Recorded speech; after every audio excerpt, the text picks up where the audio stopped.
ಸುಮಾರು ಒಂದು 5 ರಿಂದ 6 ಇರ್ಬೋದು. ಅದರದ್ದು ಪಾಲನ ಪ್ರತಿಷ್ಠಾಪನೆ ಆಗುತ್ತೆ. ಏನಕ್ಕೆ ಅಷ್ಟಿದೆ 5 ರಿಂದ 6 ಪಾಲನ ಪ್ರತಿಷ್ಠಾಪನೆ ಮಾಡ್ತೀವಿ ಅಂದರೆ ಎಲ್ಲಾದ್ರೂ ಕಾಣಲಿ ಅನ್ನೋ ದೃಷ್ಟಿಯಿಂದ. ಎಷ್ಟೋ ಜನ ವಯಸ್ಸಾಗಿರುತ್ತೆ, ಅದಕ್ಕೆ ಚಿಕ್ಕದಾಗಿದ್ದ ಕಾಣಲಾದ ದೃಷ್ಟಿಯಲ್ಲಿ ಪ್ರತಿಯೊಬ್ಬರು ಕಾಣಲಿನ ದೃಷ್ಟಿಯಿಂದ ಸುಮಾರು 5 ರಿಂದ 6 ಪಾಲನ ಪ್ರತಿಷ್ಠಾಪನೆ ಆಗುತ್ತೆ. ಅವ್ರ ಜೊತೆ ಲಕ್ಷ್ಮಣ ಭರತ ಶತ್ರುಘ್ನ ಪ್ರತಿಷ್ಠಾಪನೆ ಆಗಿದೆ. ಅವ್ರು ಬೆಳೆದಿದ್ದಾರೆ ಅಯೋಧ್ಯೆಯಲ್ಲಿ. ಆದ್ದರಿಂದ ಅವರೆಲ್ಲ ಶಿಶುವಿನ ರೂಪದಲ್ಲಿ ಪ್ರತಿಷ್ಠಾಪನೆ ಮಾಡ್ತಾ ಇದ್ದಾರೆ. ಅವ್ರ ಜೊತೆಗೆ ಹನುಮಂತನು ಸಹ ಪ್ರತಿಷ್ಠಾಪನೆ ಆಗುತ್ತೆ. ಅವ್ರ ಜೊತೆ ವಿಶೇಷವಾಗಿ ವಿಷ್ಣುನು ಸಹ ಪ್ರತಿಷ್ಠಾಪನೆ ಮಾಡಬೇಕು ಅಂತಿದ್ದಾರೆ. ರಾಮ ಆದ್ರೆ ಕೃಷ್ಣ, ಅದರಿಂದ ವಿಷ್ಣುನು ಸಹ ಪ್ರತಿಷ್ಠಾಪನೆ ಮಾಡ್ತಾರೆ. ಅದೇ ರೀತಿ ವಂದನೆ ಮಾಡಿ ರಾಮನ ಆಸ್ಥಾನ ಅಂತಾಗುತ್ತೆ. ಅಲ್ಲಿ ಆಸ್ಥಾನದಲ್ಲಿ ರಾಮ ಸೀತಮ್ಮ ಏನು ಬರ್ತಾರೆ ಅಂದರೆ ವಂದನೆ ಮಾಡಿ ಬರ್ತಾರೆ. ರಾಮನ ದರ್ಬಾರ ಅಂತೀವಿ.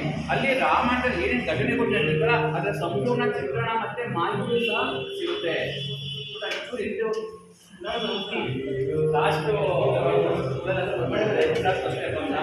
ತುಂಬ ಅತಿಥಿಯಾಗಿ ಅನ್ಎಕ್ಸ್ಪೆಕ್ಟೆಡ್ ಆಗಿ ನಮ್ಮ ಕಲ್ಪನೆನೂ ಅಷ್ಟು ಚೆನ್ನಾಗಿ ಒಂದು 15 ಪ್ರತಿ ದಿನ ಭಜನಾ ಮಂಡಳಿ ಮಾಡಿ ಅದ್ವಿತೀಯವಾಗಾಯಿತು. ಸ್ಕೂಲಲ್ಲಿ ಶ್ರೀನಗರದಲ್ಲಿ ಬೆಮ್ಮೆಲೆ ಹಾಕಿಸ್ತಾ ಇದೆ. ಅಲ್ಲಿ ಪ್ರಜೆ ಮಾಡೋದು ತುಂಬ ಚೆನ್ನಾಗಾಯಿತು. ಒಂದೇ ರಾಮನ ಆಸ್ತಿ ಅಲ್ಲಿ ರಾಮನ ಪರಿವಾರ ಎಲ್ಲ ಇರುತ್ತೆ. ಅದಕ್ಕೆ ರಾಮಾಯಣದಲ್ಲಿ ಏನೇನು ಘಟನೆಗಳು ನಡೆದಿರುತ್ತಲ್ಲ ಅದರ ಸಂಪೂರ್ಣ ಚಿತ್ರಣ ಮತ್ತೆ ಮಾಹಿತಿಯನ್ನು ಸಹ ನಮ್ಗೆ ಸಿಗುತ್ತೆ. ಇಲ್ಲಿ ವಂದನೆ ಮಾಡಿರಿ ಅಂತ ಸಂಪೂರ್ಣ ಒಂದು ರಾಮಾಯಣದ ಅನುಭವವನ್ನು ಸಹ ನಮಗಾಗುತ್ತೆ. ಅದೇ ರೀತಿ ಸಾರ್ವಜನಿಕರಿಗೆ ನೆಲಮಗಳಿಗೆ ಮತ್ತೆ ವಂದನೆ ಮಗಳಿಗೆ ಹೋಗಕ್ಕೆ ಅವಕಾಶ ಮಾಡ್ಕೊಳ್ತಾರೆ. ಎರಡನೇ ಮಗಳಿಗೆ ಹೋಗಕ್ಕೆ ಅವಕಾಶ ಮಾಡ್ಕೊಳ್ಳೋಣ ದೇವಸ್ಥಾನ ಕೆಲಸ ಇಟ್ಟಿರ್ತಾರೆ ಅಂತ. ಅದಕ್ಕೆ ಟೋಟಲ್ ಇಲ್ಲಿ 392 ಗಿಡ ಬರುತ್ತೆ. ಅದೇ ನೆಲಮಡಿ 160 ಗಿಡ ಬರುತ್ತೆ. ವಂದನೆ ಮಾಡಿ 130 ಗಿಡ ಸಿಗುತ್ತೆ. ಎರಡನೇ ಮಾಡಿ ಸುಮಾರು 74 ಗಿಡ ಬರುತ್ತೆ. 390 ಗಿಡ ಮತ್ತು ಸುಮಾರು 6 ಗಿಡಕ್ಕೆ ದೇವಗುಣ ಕೆತ್ತನೆ ಮಾಡ್ತಾರೆ. ಎಲ್ಲ ಪಿಲ್ಲರ್ಗೂ ದೇವಗುಣ ಕೆತ್ತನೆ ಮಾಡ್ತಾರೆ. ಸುಮಾರು 72 ಪಿಲ್ಲರ್ಗೆ ದೇವಗುಣ ಕೆತ್ತನೆ ಮಾಡ್ತಾರೆ.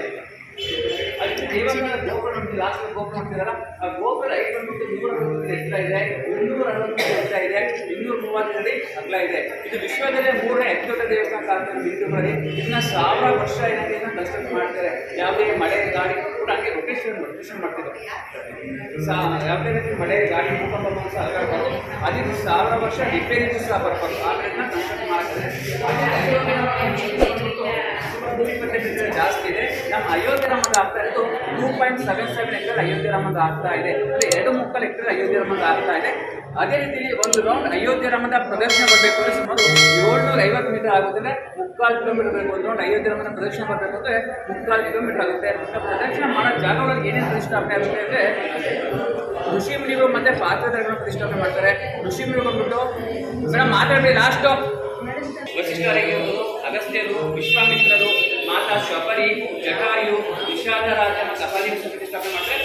ಪ್ರದಕ್ಷಿಣೆ ಮಾಡುವಂಥ ಅದೇ ದೇವಸ್ಥಾನ ಹೊರಭಾಗದಲ್ಲಿ ಗಣಪತಿ ಆಗಿರ್ಬೋದು, ದುರ್ಗಾದೇವಿ ಆಗಿರ್ಬೋದು, ಕೃಷ್ಣ ಆಗಿರ್ಬೋದು, ಮಹೇಶ್ವರ ಆಗಿರ್ಬೋದು, ವೆಂಕಟೇಶ್ವರಿ ಆಗಿರ್ಬೋದು, ಮತ್ತು ಸೂರ್ಯ ದೇವರ ಪ್ರತಿಷ್ಠಾಪನೆ ಮಾಡ್ತಾರೆ.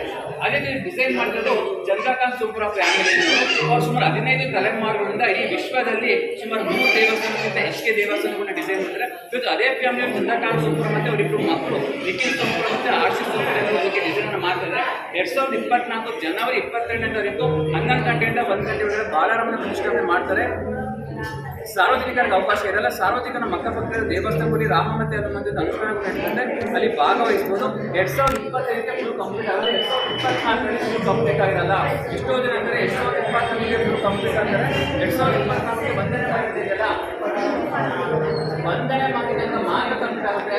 ಫುಲ್ ಕಂಪ್ಲೀಟ್ ಆಗೋದು 2025ಕ್ಕೆ. ಅದೇ ರೀತಿ ಪ್ರತಿ ವರ್ಷ ಶ್ರೀರಾಮನವಮಿ ಟೈಮಲ್ಲಿ ಒಂದು ಸೂರ್ಯನ ಒಂದು ಕಿರಣ ಬಾಲರಾಮನ ಸ್ಪರ್ಶ ಮಾಡ್ಕೊಂಡು ಹೋಗುತ್ತೆ. ಯಾಕೆಂದರೆ ಸೂರ್ಯವಂಶ ರಾಮ ಆದ್ದರಿಂದ ಅವನು ಸೂರ್ಯನ ಒಂದು ರಶ್ಮಿ ಬಾಲರಾಮನ ಸ್ಪರ್ಶ ಮಾಡ್ಕೊಂಡು ಹೋಗಿ ಸೈನಿಕರಿಗೆ ಮಾಡ್ತಾ ಇದ್ದಾರೆ. ಮತ್ತು ಇದ್ರ ಬಗ್ಗೆ ಇಷ್ಟೇ